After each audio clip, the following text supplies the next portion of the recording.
I was an emergency telephone operator at a hospital. I kept getting the feeling of being watched. I have been a certified nurse's aide for 30 years, and I've seen a few things. Call bell comes on.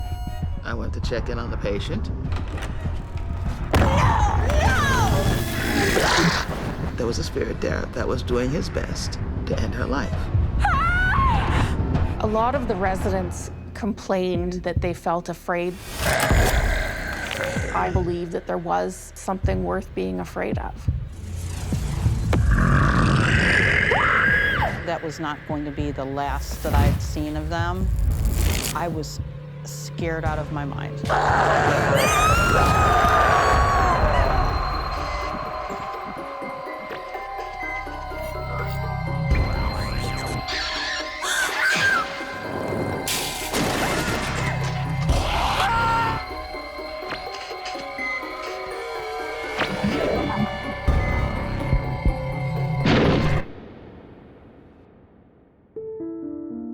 Vengeance can cause a spirit to linger after death. But when the source of its anger is nowhere to be found, it may lash out at the nearest living soul.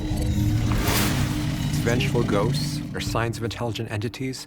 They might be people who died in a state of anger, and they might, in fact, be acting out even more now that their life is over and there's nothing they can do about it.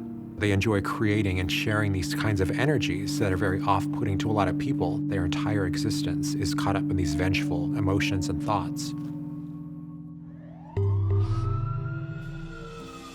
At a treatment center for adolescents, signs of a disturbing presence within its walls threaten to disrupt the well-being and safety of both its residents and a young care worker starting a new job at the facility. I had just recently graduated from university, and I was working with inner city youth at the time, and that didn't pay exceptionally well. So I was looking for a higher paying job, still working with youth, and found a job posted with this organization. So I ended up applying. When I first took the job, I knew very little about the building. My grandmother had lived there as a teenager herself. At that time, it was a convent. She had such a great experience of going to school and loved living with the nuns. I enjoyed the historical aspect of the building, but I was also excited to meet new coworkers. I was very excited to start that job. You must be Janet. Yes. While the kids are at lunch, I'll show you around. As you saw, We had both males and females, roughly between the ages of 14 and 17. Some of them were dealing with substance abuse issues. Some were dealing with behavioral or psychological issues. So there was a pretty wide gamut of the reasons why people were staying there. The girls' residences are currently on the 2nd floor, and the boys' rooms are on the 3rd floor. This is the common room. The building gave me a negative feeling.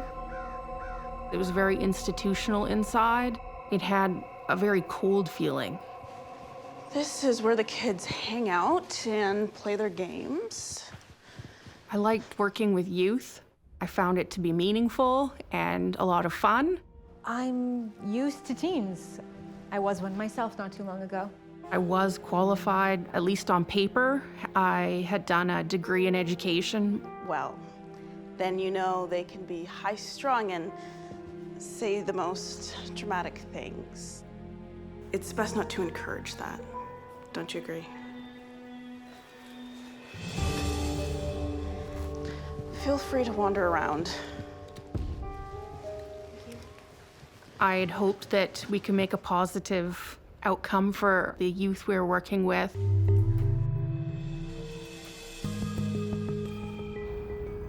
Janet settles into the routine of her new job, but she soon realizes there's something unusual about the building where she works. The 2nd floor had a very unusual aura to it. It was typically cold, throughout the building, but that sort of corner of the building always felt colder. It almost felt like there was a dark cloud on the second floor at times. It creeped me out.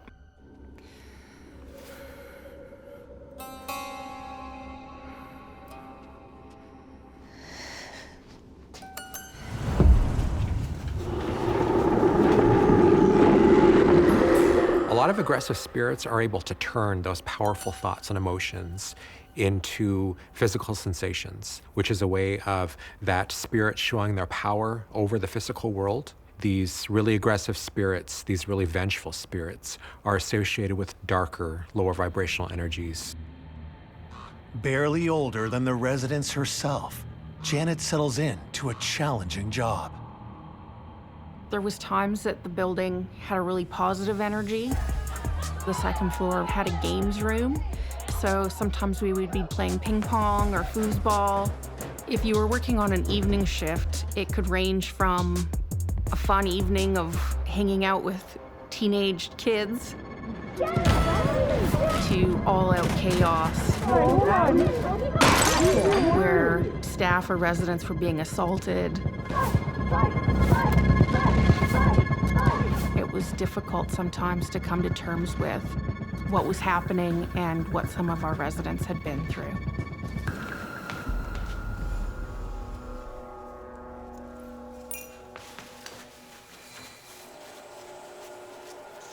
A lot of the residents complained about the facility and that they felt afraid there, particularly the residents that lived on the second floor.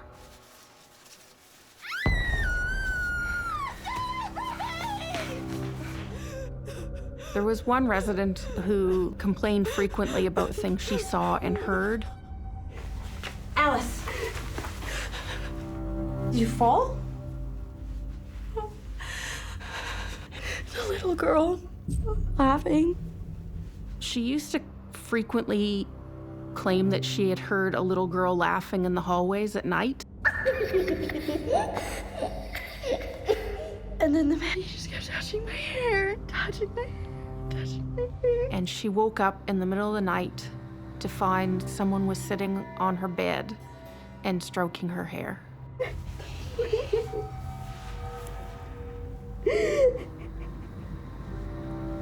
The first time I heard the story, I didn't believe it. I often felt that sometimes when we're falling asleep and in that state between awake and asleep, that sometimes our mind starts to play tricks on us. It was pretty common for the staff to write these types of things off and say, "You're just imagining it." Hey, come on. Take your breath. You're okay. All right, let's get back into bed. All the staff denied that there was any possibility that she heard the little girl or saw the man.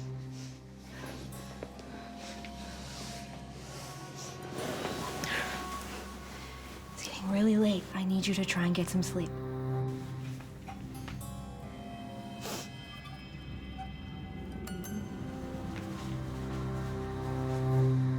The room felt particularly cold in comparison to some of the other rooms. Every resident who had stayed in it would complain about it.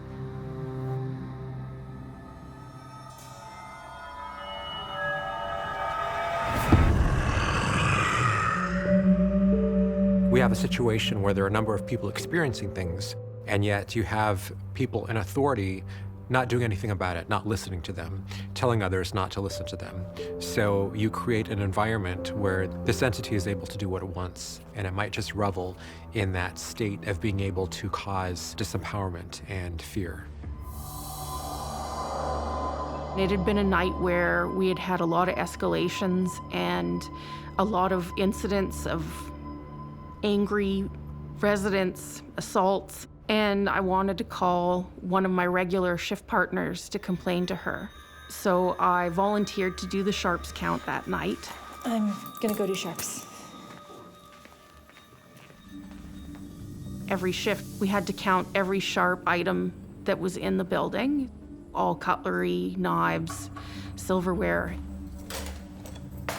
It was an unpopular job. I volunteered to do it so that I could go to the basement and phone my friend. So I picked up the phone to call my friend and started telling her about how our night went. Hey. Hey, Janet, what's up? Yeah, it's been a crazy shift. Oh, really? Why? I don't know if it's a full moon or something, but something's up. And maybe a couple minutes into our phone call, oh my God, I can hear it. I can hear what Alice has told me she hears at night. It's the little girl laughing.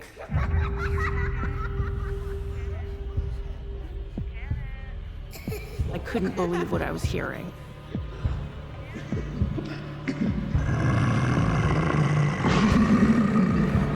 My heart was beating really fast.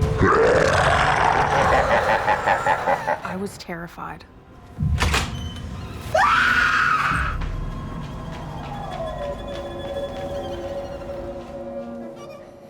At that moment, I had to think that maybe Alice was right. I tried my hardest to stay calm because I needed to have a job and continue going to work, continue telling the residents that it was a safe place to be. Although in my heart, I believed that there was something there, something worth being afraid of.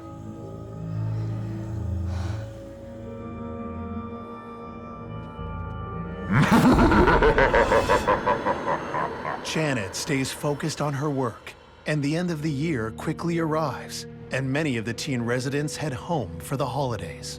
To economize staff and space, one Christmas we had closed down the second floor and moved everybody to the third floor. All right. I got everything that the kids asked for. Do you have that board game they've been playing? No. Thank you. I went down to the second floor recreation room.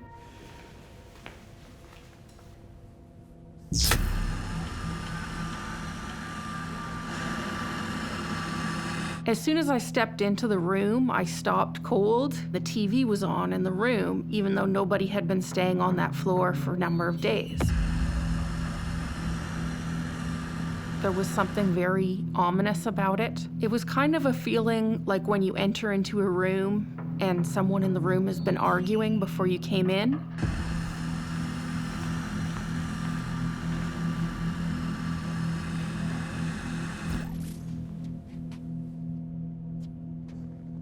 There was a negative energy or something telling you that there was a reason you shouldn't be there.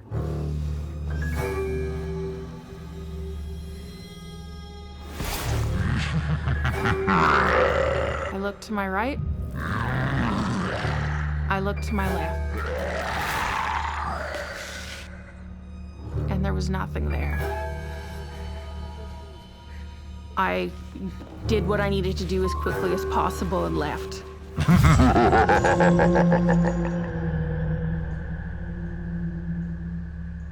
It often seemed like there was more complaints of unusual events when there was a lot of escalation in the building. Nights where there had been more arguments or more assaults, fights.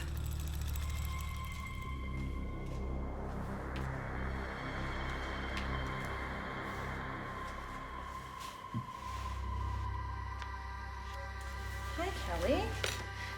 I hope you weren't too fazed by that fight in the common room. Nothing I haven't seen before. Residents had told me the same story about what happened in their room at night. I was having a nap and had a nightmare.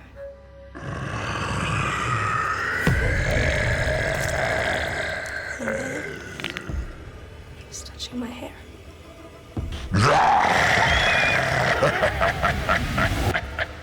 I want to change rooms. We typically did not assign new rooms to people. If we assigned a new room for one person who complained, then we would be assigning new rooms for every person that complained. And oftentimes we were too full to accommodate room moves anyways. The facility is full right now. I don't think I want to change rooms. Every resident who stayed in that room asked to be moved to a different room.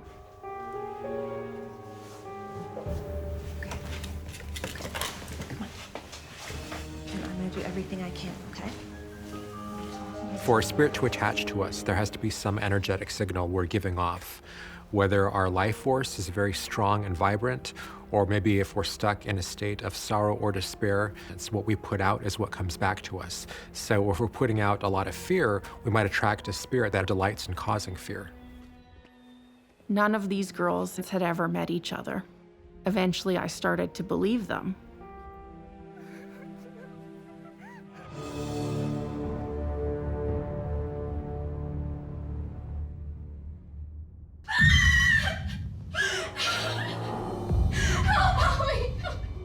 Kelly!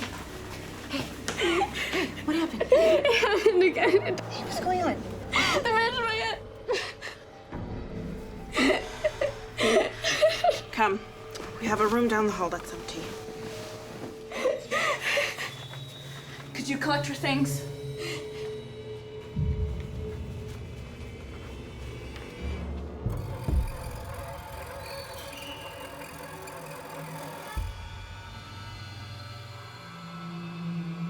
Felt like someone was watching me.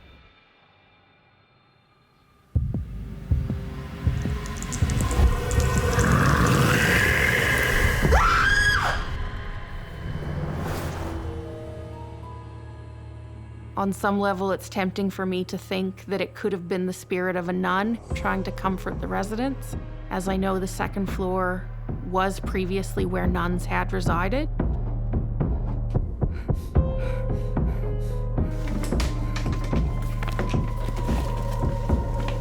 But because none of the residents felt comforted by the entity, it was probably easier to say it might have been a malicious spirit. Plagued by the mysteries of the cold room, Janet confronts her coworker. I've been working here long enough to see that there is something not right with that room. Just to be clear, this is not a professional assessment. This is only a personal opinion. There was a time when the second floor used to be a boys' floor. There was a teenage patient admitted. He swore he was possessed. There was a boy who lived there who felt that an evil spirit was attached to him.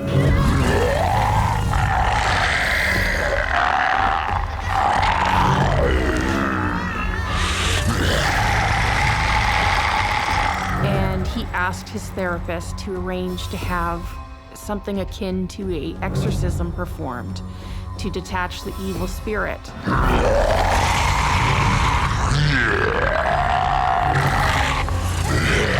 And several indigenous elders were called in to perform the ritual to detach the evil spirit. It happened in that room.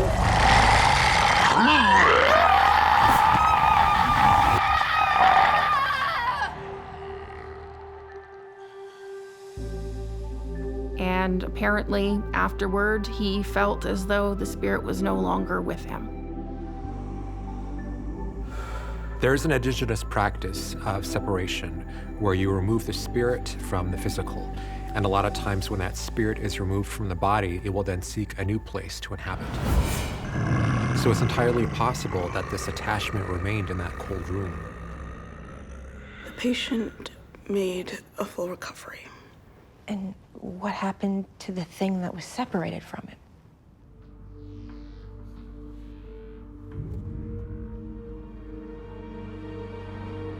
I feel like the room was cold because of the evil spirit that was detached from the former resident. I think it potentially could have been a spirit trying to groom a new attachment.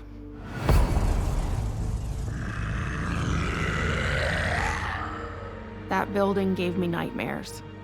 I had hoped that we could make a positive outcome for some of the youth we were working with. But there was moments where it was the last place on earth you'd want to be.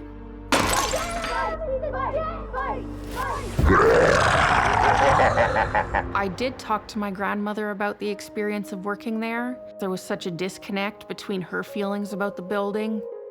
My grandmother always spoke of it as such a positive and happy place. My experience there was filled with trauma and emotional pain of the residents that I was trying to help.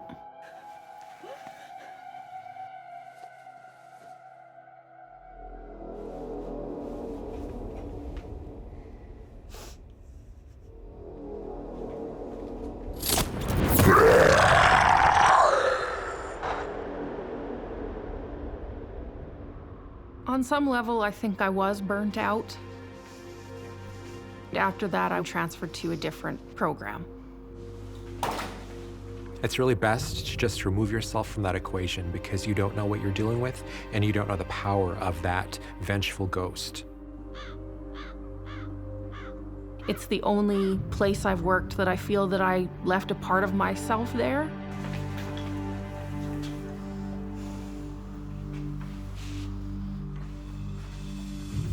I lost a part of my innocence there.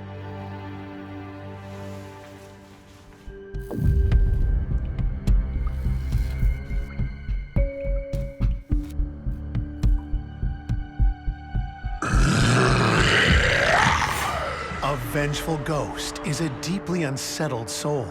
Not even death is enough to put it to rest.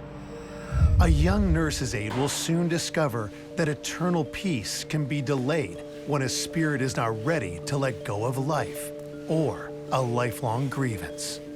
My name is Ronwixziv Barrero, and for reasons that are fairly obvious, folks call me Ronnie. I was working in an assisted living facility. I was working the 11 p.m. shift to 7 a.m. I enjoyed overnights. This nursing work isn't so bad. I wouldn't get too comfortable. This place is different at night. What's that supposed to mean? I have been a certified nurse's aide for some 30 years, and I've seen a few things.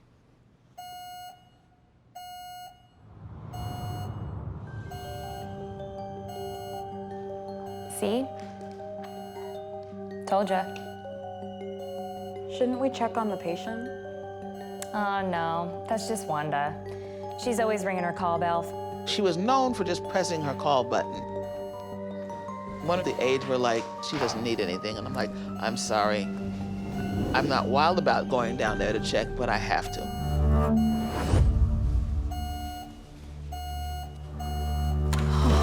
Hi.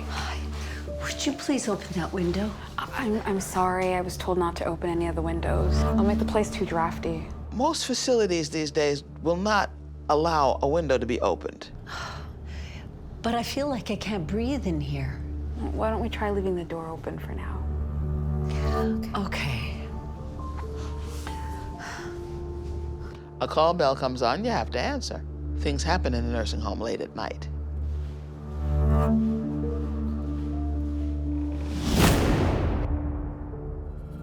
All of a sudden, I hear a door slam. I was totally unnerved by that.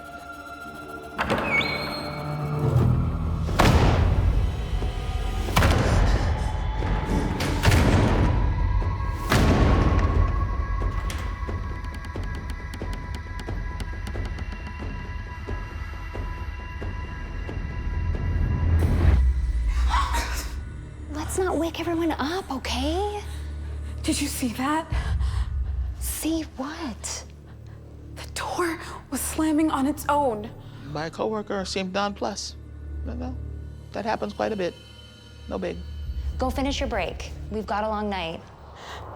This door slamming, I knew it was not necessarily regular, but often enough. It was just too unnerving for me. I asked to have my shift be changed to 3 p.m. in the afternoon till 11 at night, because I knew the door slamming was going to happen after that, and you needed someone more seasoned and accustomed to things. I was quite young at the time. Ronnie welcomes a shift to early evenings instead of overnights. After putting the residents to bed, she takes a much-needed break. I normally normally stay awake. I don't really have a problem with sleeping. I don't know how my day went, but that day I fell asleep.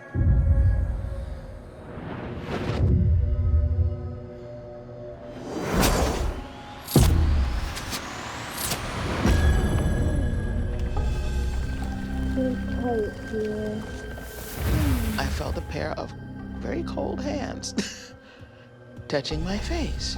As a caregiver, you know you don't want to startle anybody, so you don't just jump.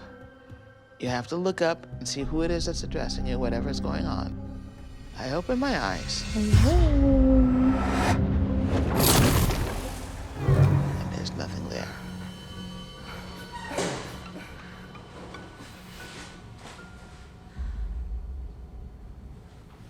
So I'm in my facility, looking around, and I'm looking through room.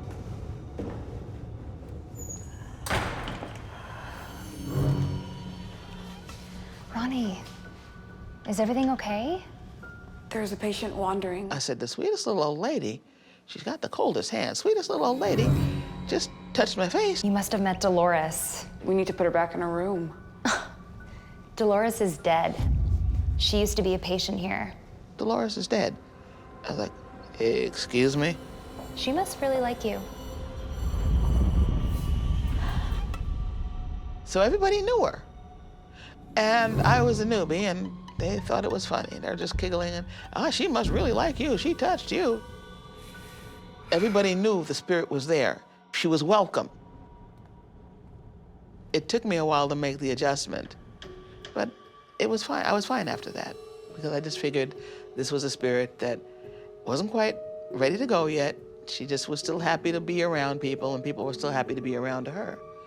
And it was a mutual agreement, I guess, for lack of a better way of putting it. Ronnie learns to accept the unexpected but friendly ghost. But other spirits have more nefarious reasons for lingering.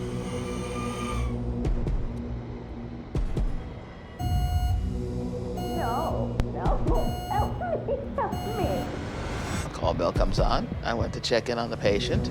I entered the room. Oh my gosh!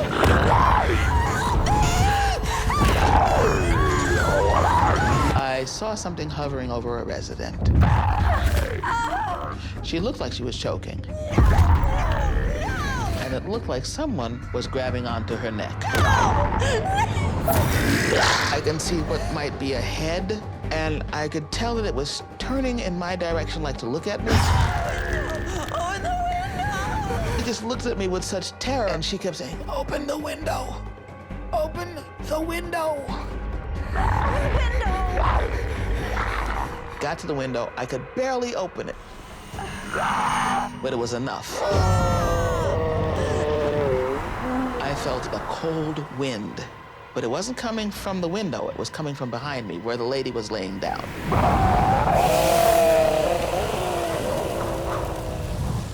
It rushed past me. Whatever it was that was over her, I could feel it leaving.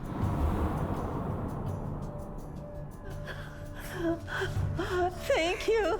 Thank you. Is he gone? What was that? She told me who he was. That was my husband. It was her husband. When he was dying, he said he'd come back and he would kill me. There was a spirit there that was doing his best to end her life. That ghost was trying for some time. Revenge and hatred are such powerful emotions. And when you're working with that kind of energy, which is a very focused kind of energy, it's easy for a spirit to use that to create sensations, causing some form of physical harm to the individual. She said, when my husband died, he swore he would kill me. And he was not strong enough to do anything more than stifle her breathing. And all the aides just thought she was putting on a show to get attention. Once that window had opened and once that entity was gone, she slept comfortably. There was never a problem. Ronnie responds to this choking patient, not with a medical intervention, but with a spiritual intervention. With death, there's a lot of different things that different cultures and belief systems will do, such as covering mirrors, opening windows to let out the spirit, but also to let in light, so that anything that is holding or inhabiting darkness can be set free. After that, she never saw the entity again. My great-grandmother, my Jamaican great-grandmother, once told me that when old people die, one of three things happened. They either were at peace and rest, or the body dies, but the spirit lingers, or they go somewhere else and they're not happy. Death is not instantaneous. It takes time. It's a process.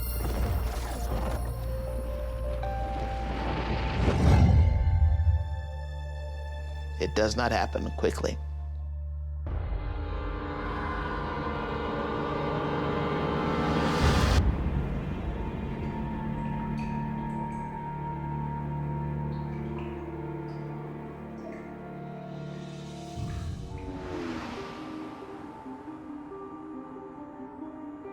When a vengeful spirit can't find the original object of its anger, it may find a new victim to latch onto, as a hospital switchboard operator will soon discover.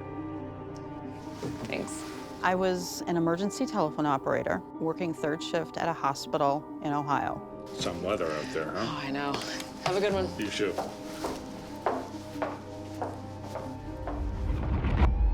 Third shift is the overnight shift, commonly known as a graveyard shift. It was from 11 p.m. until 7 a.m. the next morning. Emergency department, how may I direct your call? How may I direct your call? Great, connecting you now. One moment, please. Okay, hold on, please. I would take phone calls constantly, either from people calling in wanting to know how patients were doing, or emergency calls would come through. Emergency department, how may I direct your call? And we would have to dispatch a trauma unit to the emergency room or to a floor. Forwarding you now, please. I would just take calls nonstop from 11 p.m. until 7 a.m. But what starts as a routine shift soon takes an unexpected turn. It was just a normal night, and after a few hours, I got tired.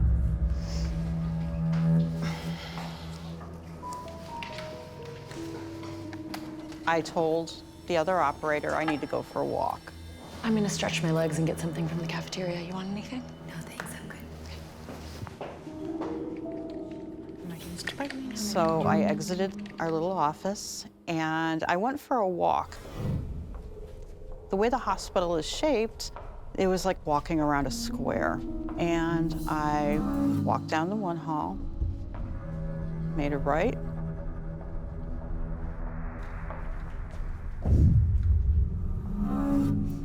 and I smelled cigarette smoke. I was dumbfounded because usually people realize you can't smoke inside of the building, especially in a hospital. And as I walked by the door, out of the corner of my eye, I thought I saw an outline of a person. Hey, excuse me, you can't smoke in here. So I turned around to let them know, you have to take your cigarette outside. And they were not there. It was like poof, gone. It was a little bit rattling. Did I really see this, or am I just that tired? I was kind of questioning myself. And I started walking back to my office. And as I turned the corner, there was somebody standing there. And they were leaning against the wall, and they looked like a patient.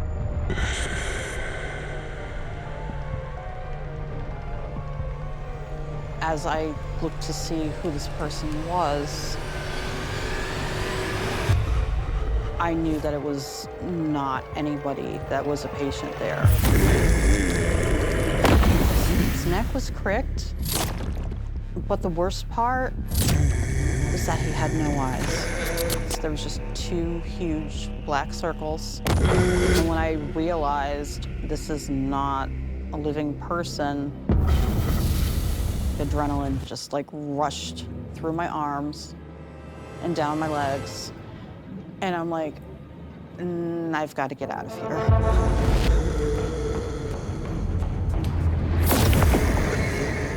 I had to get back to the office as soon as I could. Of the many different reasons a spirit might choose to remain behind after the death of their body, perhaps the most common and the most alarming is revenge. Somebody has been wronged, and at the end of that life, whether they lost their life as a consequence of the wrongdoing or just felt so angry, so bitter, so unresolved, they stick around long after their physical body is gone.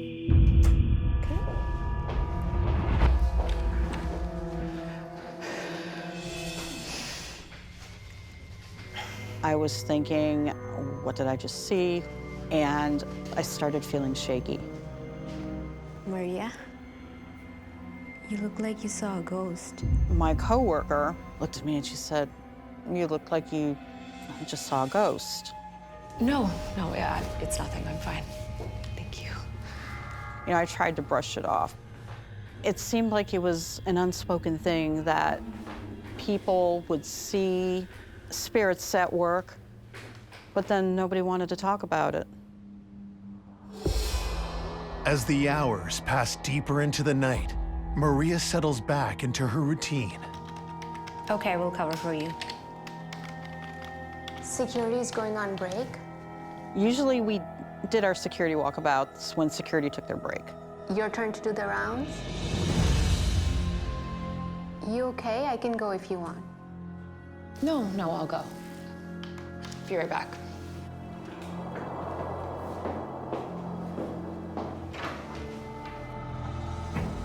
Our duty was to walk to the entrance doors to make sure they were locked and that nobody was hanging around.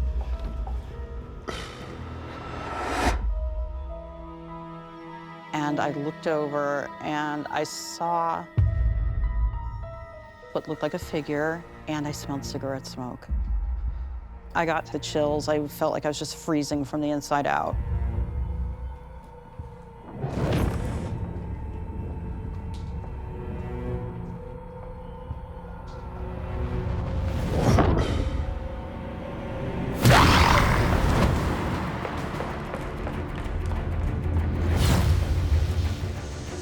I went back to the office.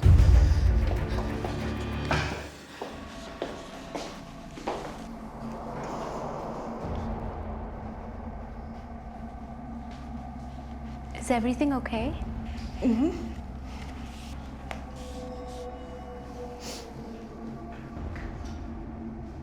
I did not tell anybody at the hospital.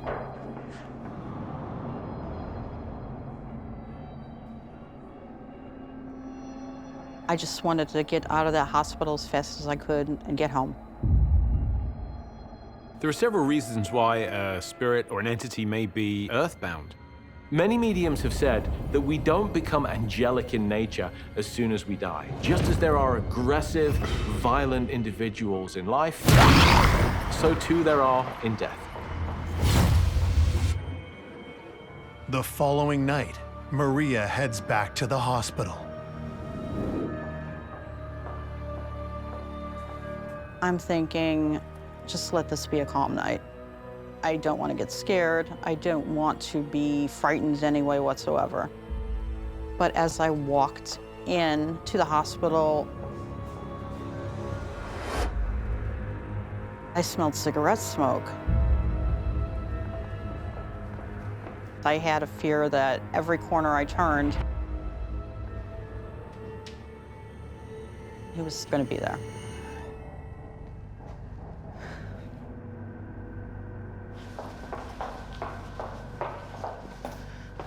I got to my office, and since I was working by myself, I made sure the doors were locked.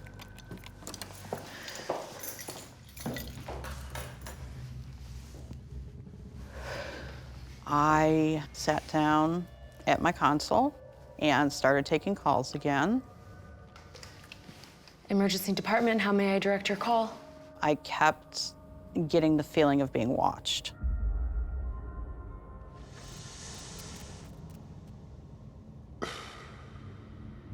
It was the eeriest feeling I've ever felt in my life.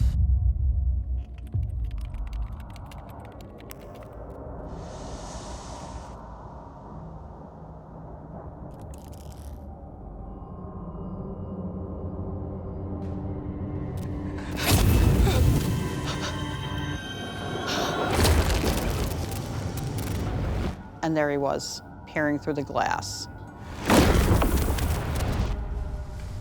I closed my eyes. Please don't be at that window. Please don't be at that window. And I said, please, please, please do not be in that window again. I opened my eyes, and there he is, right in the window. No. It just felt like he was looking right through me. I didn't know if this was somebody that perhaps had passed on in the emergency room, or do they need to tell me something? Why are you here? What do you want? And so I said, what do you want? And it disappeared.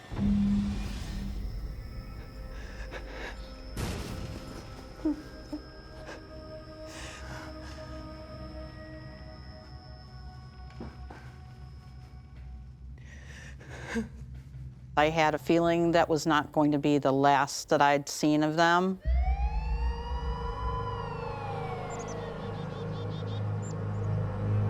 The shift ended at 7 a.m.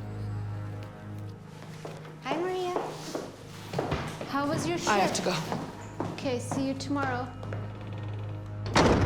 I just wanted to get out of the hospital and go home. I looked left and right. No one there.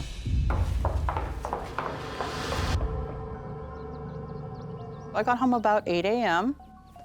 and I crawled into bed. And I fell asleep. As I was sleeping, I had a nightmare.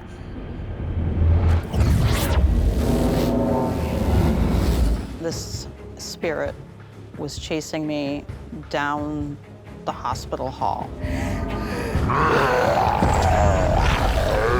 I was trying to run, but it felt like I was trudging through quicksand. They were behind me. I could not run. I was scared out of my mind.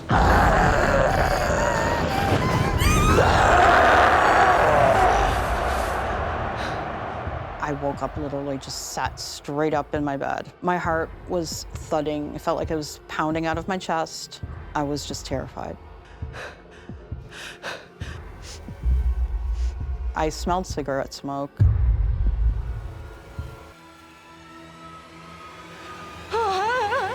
I looked over. He's standing there. Cigarette in hand. He must have followed me home from the hospital. No. What scared me the most was just thinking that he's in my house now. What do you want from me?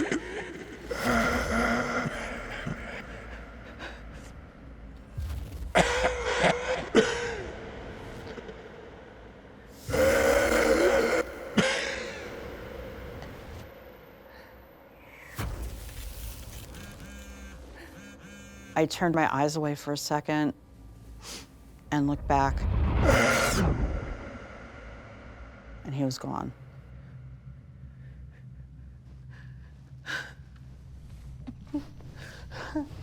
So Maria first encounters this terrifying apparition at work. When she goes home, she should be safe, she should be secure, and then opening her eyes, she finds out something horrifying, that this entity has followed her home. Maria realizes her only option to get rid of him is to set a hard, firm boundary. Maria takes steps to detach the ghost from her life once and for all. I did what people would call a cleansing. I burned sage. I sprinkled salt in every corner of every room. And I even went outside and I sprinkled it around the perimeter of the property and across my front door.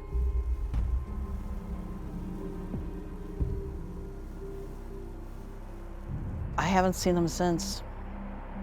Maria sets a firm boundary, letting him know in no uncertain terms that he is not welcome in her home and he is not welcome in her life.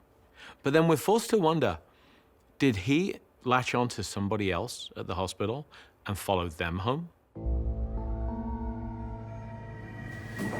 Part of me was relieved, but even though he did scare me, another part of me kind of wanted to see them again, to see if there was something I could do. Maybe they felt they were forgotten and they just wanted somebody to know, hey, I'm here. I matter.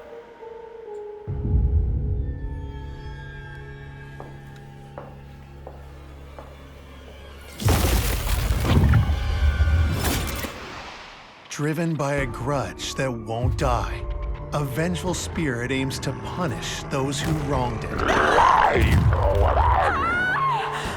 Or find a substitute for its resentment. But the peace it tries to deny the living is the peace it can't find for itself.